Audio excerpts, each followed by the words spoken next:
At Abdul, naniniwala ka ba doon? Ewan ko. Yun daw yung nakita ni Peach at saka ni Apple doon sa crime scene eh.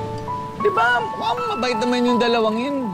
Si Abdul, mukhang hindi ko pa pagkakatiwala. Pero, mabait naman yun. Saka, di ba malapit yung kay Tonyo? Teka, sandali, ba't yung Lieutenant Robles? Di ba, pulis pa yun, tapos gwapo din. O, tignan mo nangyari. Eh, iba naman yun. Yan tayo eh. Laging iba naman yun kapag hindi mo alam yung sasagot mo. O, sige na, pumasok ka na nga.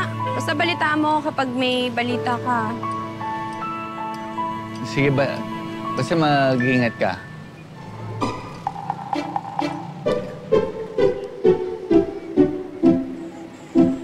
Sila na, libre... Ano?